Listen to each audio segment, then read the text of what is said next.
Hello and welcome to anyone and everyone who has decided to watch this video. Today I'm doing a little review gushing about these new Ultraman Ultra action figures, specifically based on the recent Netflix movie Ultraman Risisng, which is just such a great film. A film I was honestly kind of worried about when it was announced because the trailer didn't seem that great, but then the movie wound up being awesome and is honestly, maybe as someone who has only recently been able to call themselves an Ultraman fan, I would admit, but honestly I think this may be the single best piece of Ultraman media. So I was really happy to get these toys that if I had not had to wait a little longer for Big Bad Toy Store to actually get mine so I could ship them, have apparently going to be released in the USA, by Bandai America. And in fact, that explains why these toys have all this American copy on the boxes. Let's just quickly look at these nice, beautiful boxes, very different from the traditional packaging of the Ultra action figures, where they did some special multi-packs that were in boxes, but usually they're kind of on a bubble card thing. And here we go, we got Ultraman's box, blue background, picture of Ultraman on it, and this nice red and silver with the energy glowing out, and then on the back we got the cross-cell of Ultraman, Gigantron, and the original Ultraman. Very nice. And Gigantrons, don't worry about that. And Gigantron's got a slightly different box, yellow background, and it's the same Ultraman artwork, but they put Gigantron on the side, same cross cells, and we can get rid of that and talk about the figures. And we're going to start with Gigantron, the new kaiju of the movie, and I'll admit I'm not a big fan of the name Gigantron, and it's meant to insinuate how giant she is, but she is a little small in comparison to Ultraman, which is kind of fitting in a way for this toy, because this toy gives me some serious Playmates Ninja Turtles vibes. And they make Playmates, especially ever since the 2012 series, like to take a lot of giant characters and shrink them down to more turtle size. And it's got a lesser articulation than the main heroes, but it's still got some movement, and everything except for the head, neck, this arm, and this leg were detached in the packaging. Actually, I think the tail was attached too, but these other arms and legs and the wings were detached, and you could definitely pull them off if you wanted. See, like that. Probably don't want to do that a lot over time, but yeah, it's pretty good Gigantron. It's big pink. It feels a little bit more pastel than she was in the movie, but it doesn't look bad.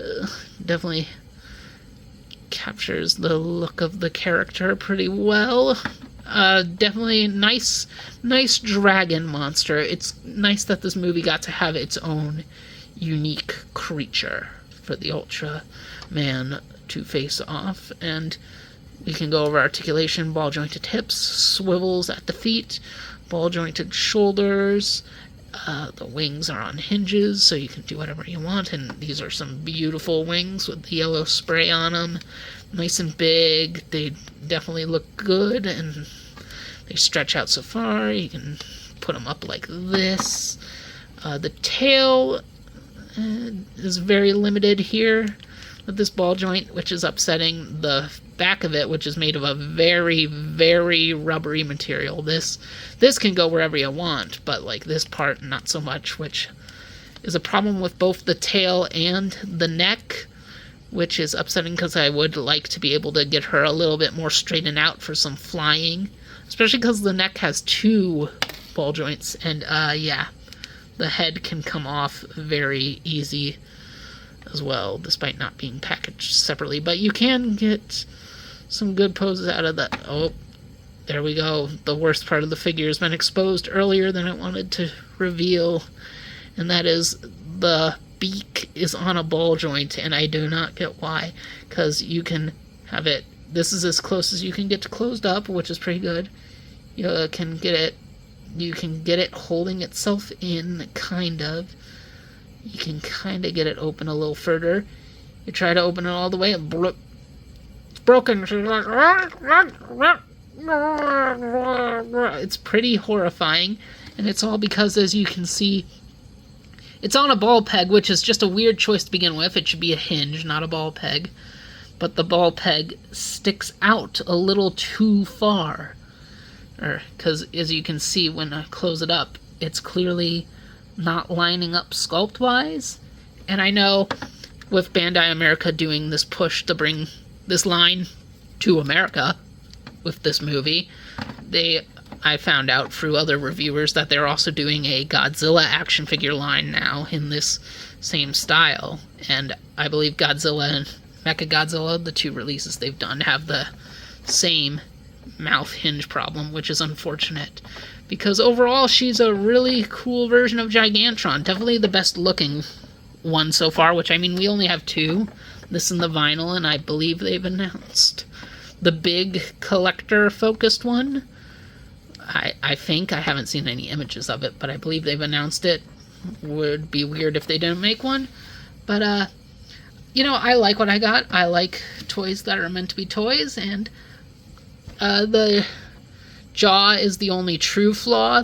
I do worry that in a couple of years, it's going to be very common to find figures with this piece just ripped right off.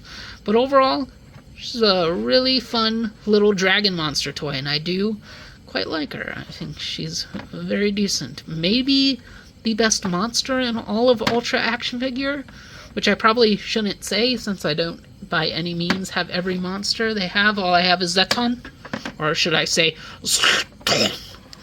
but yeah, I definitely think she's pretty good. And also, let's just bring in the man, the myth, the legend, Dinosaur Tank. Not an Ultra action figure, but a vinyl. He should get an Ultra action figure. He should be in every Ultraman toy line.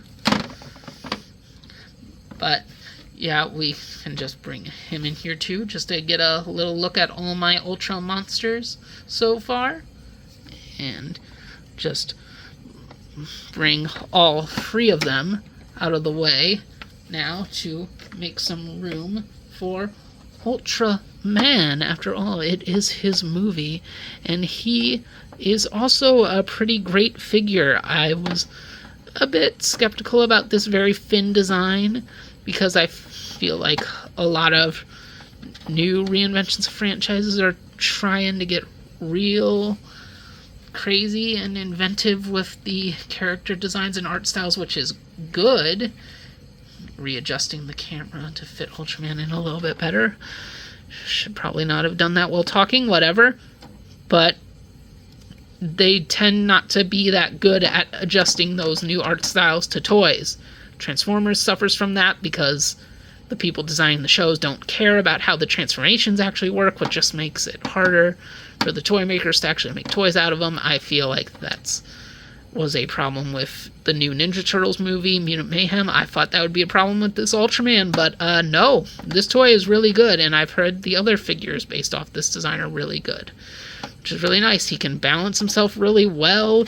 He feels like not heavy, because he is a light little action figure for kids to bash around with, but like the weight feels right for the size of him, if that makes any sense.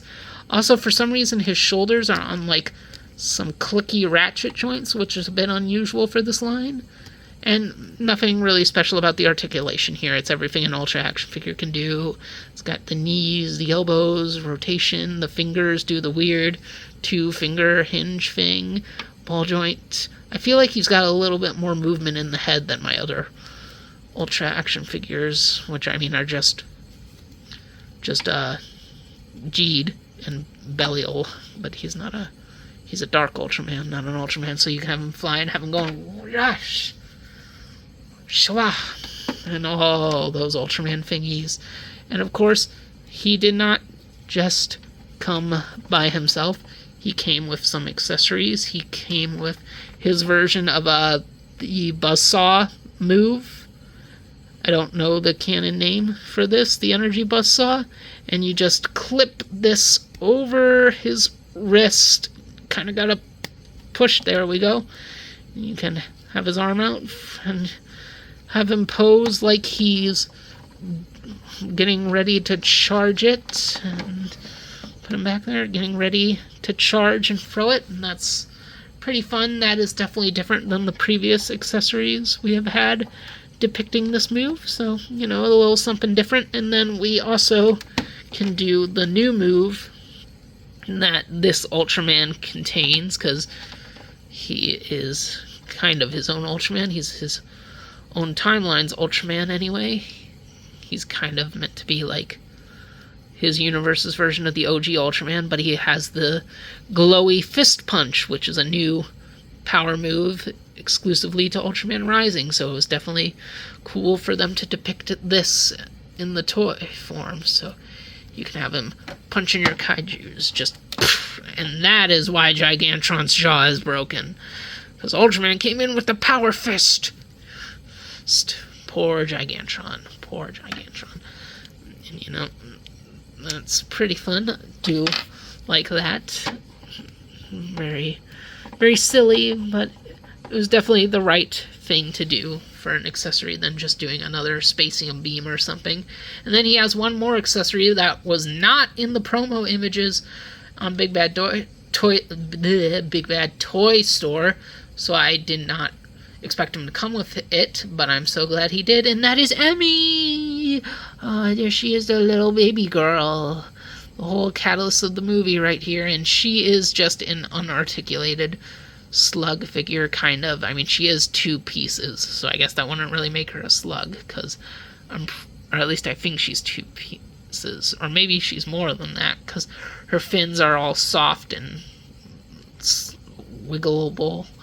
And yeah, all she really does is stand there, but that's all you really need her to do. You got a nice in-scale Emmy with your Ultraman to hold and not drop. There we go. And that is nice. Very good to see. I'm really, really glad he has Emmy, because she's such an important aspect of the film, and it would be sad not to have her. And since Jeed is the only other Ultra action figure I have of an Ultraman, let's just bring Jeed in here, and yeah, you can see Jeed's head does not move anywhere near as much as Rising does. And Rising does also feel kind of small when compared to other Ultras, because something about his design just makes it feel like he should be like this tall compared to a normal Ultraman or something. And maybe that's just because of the way he is shown in the movie perspective-wise, which that's actually one of the many reasons why I've been falling in love with Ultraman, is I think there's so much cool cinematography, like, to the size of these giant creatures, that they just do a good job of conveying how big they are from so many different angles and through so many cool action sequences. And I feel Rising does that like even better than the shows do, although Arc, the new show that is airing right now, also has some insane shots from a perspective thing. But basically, like, the way Ultraman is shot in the movie really makes him feel like he would be this big compared to a traditional live-action Ultra, as opposed to being, you know, this big. But, you know, I still think him and Jeed look good enough together. I mean, it's a little weird because we're putting a cartoon next to a live-action man, but, you know, it works. You can definitely have them playing together. And, I mean, Ultraman already has a big multiverse anyway, because most of the shows don't take place in the main timeline anyway. So, you know, you can have them palling around. It's fine. It's fine. Now let's get Jeed out of here. And Jeed fell off the desk. Dang it, Jeed. And, again, dinosaur tank. Dinosaur Tank is required because Dinosaur Tank is greatness. He is the best thing ever, the best thing about Ultraman, the best thing about giant monsters.